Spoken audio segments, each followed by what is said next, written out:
Hello is welcome back. അപ്പോൾ ഇന്ന് നമ്മൾ മൂന്നാറാണ് നിൽക്കുന്നത്. മൂന്നാർ എന്തിനു വന്നതാണെന്ന് ചോദിക്കുകയാണെങ്കിൽ നമ്മുടെ കോളേജ് ടീമിൻ്റെ ഒരു മാച്ച് ഉണ്ട്. അത് ജസ്റ്റ് കാണാൻ വേണ്ടി വന്നതാണ്. ഒറ്റമ്മേൻ്റെ അടുത്തേക്ക് പോകുന്നതാണ് ഈസ്. ഞങ്ങൾ രാവിലെ ഫുഡൊക്കെ അടിച്ച് എൻജോയ് ചെയ്താണ് നമ്മൾ ട്രിപ്പ് എന്ന് പറയാത്ത കളി കാണാൻ പോകുന്നത് ആരംഭിച്ചത്.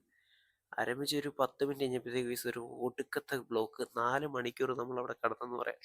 അത് കഴിഞ്ഞ് എല്ലാം കഴിഞ്ഞ് നമ്മളവിടെ എത്തിയപ്പോൾ അടുത്ത ടെസ്റ്റ് കോളേജ് ടീമിൻ്റെ കളി കഴിഞ്ഞ് ഫസ്റ്റ് കളി തന്നെ അവന്മാരെന്തോരം ജയിച്ചിട്ടുണ്ട്. പക്ഷെ നമ്മൾ അത് കാണാൻ വന്നു, പക്ഷെ കാണാൻ പറ്റിയില്ല. പിന്നെ അവിടെ കൊണ്ടൊന്നും തീർന്നില്ല ഗൈസ് പണി. വണ്ടിക്കകത്തിൽ എണ്ണ തീർന്ന് അവിടെ എത്തിയപ്പോൾ പമ്പ് ഫ്യൂല് നിറയ്ക്കുന്നേ ഉള്ളൂ. അവിടെ പിന്നെ അരമണിക്കൂറാണ്. പിന്നെ നമ്മൾ ഒരു ഹിഡൻ സ്പോട്ട് തപ്പി പോയി.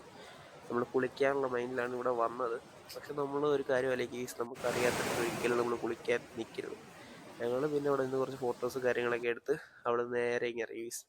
നേരെ ഇറങ്ങി പിന്നെ ഫോണിൻ്റെ ചാർജും കഥം. പിന്നെ വീട്ടിലെത്തി ഇന്നത്തെ വീഡിയോ